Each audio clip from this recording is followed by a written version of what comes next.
semuanya, kami dari kelompok 1 yang akan membahas tentang hakikat perlindungan dan penegakan hukum yang dimana akan disajikan pada video kali ini. Sebelum itu, izinkan kami perkenalan. Saya Rabiatul Ala Dawiyah sebagai ketua dari kelompok 1. Saya Andi Nurfadilah sebagai sekretaris. Saya Muhammad Rianul Fiansyah sebagai moderator. Saya Duyanti Melani sebagai Natulen. Saya Muhammad Farid sebagai anggota.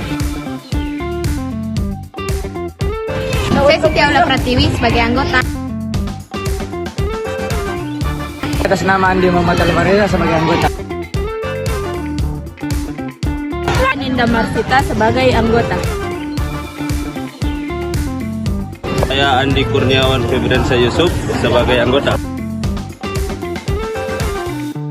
Saya Bugum Kurotoyun sebagai anggota. Saya atas nama Muhammad Husaini Dimas Royan sebagai anggota. Ketika sebuah hukum tidak dipatuhi atau dilaksanakan, yang akan terjadi adalah kekacauan di semua bidang kehidupan. Setiap orang akan berbuat seenaknya atau menghalalkan segala cara untuk mencapai tujuannya. Sehingga keamanan, ketentraman, dan ketertiban sulit untuk terwujud. Nah, supaya hal-hal yang dikemukakan tadi tidak terjadi, harus diupayakan dilakukannya proses perlindungan dan penegakan hukum. Apa sih sebenarnya perlindungan hukum itu? Menurut Amdi Hamzah, perlindungan hukum dimaknai sebagai daya upaya yang dilakukan secara sadar oleh setiap orang maupun lembaga pemerintah dan swasta yang bertujuan mengusahakan pengamanan, pengusahaan, dan pemenuhan kesejahteraan hidup sesuai dengan hak-hak asasi yang ada. Makna tersebut tidak terlepas dari fungsi hukum itu sendiri, yaitu untuk melindungi kepentingan manusia. Dengan kata lain, hukum memberikan perlindungan kepada manusia dalam memenuhi berbagai macam kepentingannya, dengan syarat manusia juga harus melindungi kepentingan orang lain. Simanjuntak mengartikan perlindungan hukum sebagai segala upaya pemerintah untuk menjamin adanya kepastian hukum serta memberi perlindungan kepada warganya agar hak-haknya sebagai warga negara tidak dilanggar, dan bagi yang melanggarnya akan dikenakan sanksi sesuai aturan yang berlaku. Dengan demikian, suatu perlindungan dapat dikatakan perlindungan hukum apabila mengandung unsur berikut. Yang pertama, adanya perlindungan dari pemerintah kepada warganya. Yang kedua, jaminan kepastian hukum. Yang ketiga, berkaitan dengan hak-hak warga negara. Dan yang terakhir, adanya sanksi hukuman bagi pihak yang melanggarnya. Pada hakikatnya, setiap orang berhak mendapatkan perlindungan dari hukum. Oleh karena itu, terdapat banyak macam perlindungan hukum. Dari sekian banyak jenis dan macam perlindungan hukum, terdapat beberapa di antaranya yang cukup populer dan telah akrab di telinga Anda, seperti perlindungan hukum terhadap konsumen. Perlindungan hukum terhadap konsumen diatur dalam Undang-Undang Negara Republik Indonesia Nomor 8 Tahun 1999 tentang perlindungan konsumen. Undang-undang ini mengatur segala hal yang menjadi hak dan kewajiban antara produsen dan konsumen. Perlindungan hukum di Indonesia diberikan juga kepada hak atas kekayaan intelektual. Pengaturan mengenai hak atas kekayaan intelektual meliputi hak cipta, hak atas kekayaan industri.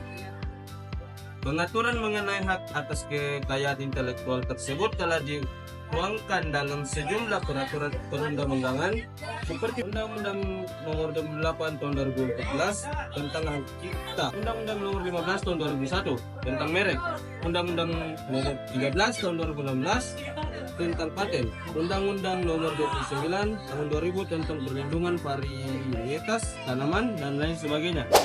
Perlindungan hukum diberikan juga kepada tersangka sebagai pihak yang diduga telah melakukan pelanggaran hukum.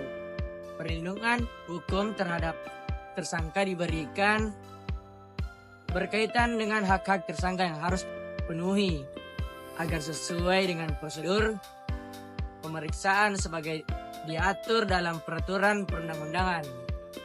Hukum dapat secara efektif menjalankan fungsinya untuk melindungi kepentingan manusia apabila dengan kata lain perlindungan hukum dapat terwujud apabila proses penegakan hukum dilaksanakan. Proses penegakan hukum merupakan salah satu upaya untuk menjadikan hukum sebagai pedoman dalam setiap perilaku masyarakat maupun aparat atau lembaga penegak hukum. Dengan kata lain, penegakan hukum merupakan upaya untuk melaksanakan ketentuan-ketentuan hukum dalam berbagai macam bidang kehidupan. Penegakan hukum merupakan syarat terwujudnya perlindungan hukum. Kepentingan setiap orang akan terlindungi apabila hukum yang mengaturnya dilaksanakan baik bagi masyarakat ataupun aparat penegak hukum. Misalnya, perlindungan hukum konsumen akan terwujud apabila undang-undang perlindungan konsumen dilaksanakan. Hak cipta yang dimiliki oleh seseorang juga akan terlindungi bila ketentuan mengenai hak cipta juga dilaksanakan. Begitu pula dengan kehidupan di sekolah, keluarga dan masyarakat akan tertib, aman, dan tentram apabila norma-norma berlaku di lingkungan tersebut dilaksanakan. Yang kedua, pentingnya perlindungan dan penegakan hukum. Apa yang Anda rasakan apabila ketika ulangan ada yang menyantai tetapi tidak ditegur oleh guru? Atau apa yang Anda rasakan apabila orang tua tidak menegur anaknya yang melakukan kesalahan, apalagi kesalahan yang fatal? Apabila hal yang dipertanyakan tadi terjadi, tentu saja sebagai warga negara yang baik, Anda akan merasakan ketidaknyamanan, ketidakadilan, bahkan ketertiban pun tidak akan didapatkan. Nah, semua itu dapat dihindari apabila perlindungan dan penegakan hukum dilaksanakan. Sebagai negara hukum, Indonesia wajib melaksanakan proses perlindungan dan penegakan hukum. Negara wajib melindungi warga negaranya dari berbagai macam ketidakadilan, ketidaknyamanan, dan penyimpangan hukum lainnya. Selain itu, negara mempunyai kekuasaan untuk memaksa seluruh warga negaranya untuk melaksanakan semua ketentuan-ketentuan yang berlaku. Perlindungan dan penegakan hukum sangat penting dilakukan karena dapat mewujudkan hal-hal yang pertama, tegaknya supremasi hukum. Supremasi hukum bermakna bahwa hukum mempunyai kekuasaan mutlak dalam mengatur pergaulan manusia dalam berbagai macam kehidupan. Yang kedua, tegaknya keadilan. Tujuan utama hukum adalah mewujudkan keadilan bagi setiap warga negara. Setiap warga negara dapat menikmati haknya dan melaksanakan kewajibannya merupakan wujud dari keadilan tersebut. Hal itu dapat terwujud apabila aturan-aturan ditegakkan. Ketiga, mewujudkan perdamaian dalam kehidupan di masyarakat. Kehidupan yang diwarnai suasana yang damai merupakan harapan setiap orang. Perdamaian akan terwujud apabila setiap orang merasa dilindungi dalam segala bidang kehidupan. Hal itu dapat terwujud apabila aturan-aturan yang berlaku dilaksanakan. Menurut Sarjana Soekarno, keberhasilan proses perlindungan dan penegakan hukum tidaklah semata-mata menyangkut ditegakkannya hukum yang berlaku. Akan tetapi, sangat bergantung pada beberapa faktor antara lain sebagai berikut. A. Hukumnya. Dalam hal ini yang dimaksud adalah undang-undang yang dibuat tidak boleh bertentangan dengan ideologi negara. Selain itu, penyusunan undang-undang dibuat haruslah menurut ketentuan yang mengatur kewenangan pembuatan undang-undang sebagaimana diatur dalam konstitusi negara. Yang kedua, penegak hukum, yakni pihak-pihak yang secara langsung terlibat dalam bidang penegak hukum. Penegak hukum harus menjalankan tugasnya dengan baik sesuai dengan peranannya masing-masing yang telah diatur dalam peraturan perundang-undangan. Yang ketiga, masyarakat, yakni masyarakat di lingkungan di mana hukum tersebut berlaku atau diterapkan.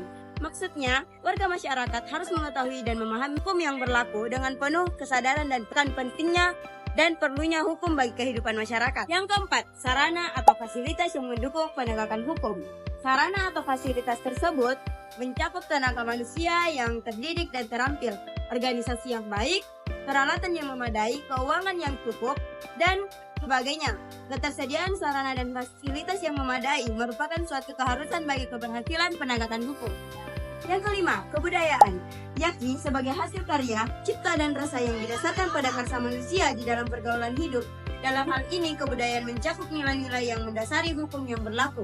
Nilai-nilai mana merupakan konsepsi-konsepsi abstrak mengenai apa yang dianggap baik sehingga dianut, dan apa yang dianggap buruk sehingga dihindari. Itulah tadi sajian video dari kelompok kami yang membahas tentang hakikat perlindungan dan penegakan hukum. Sekian dari kami. Thanks for watching!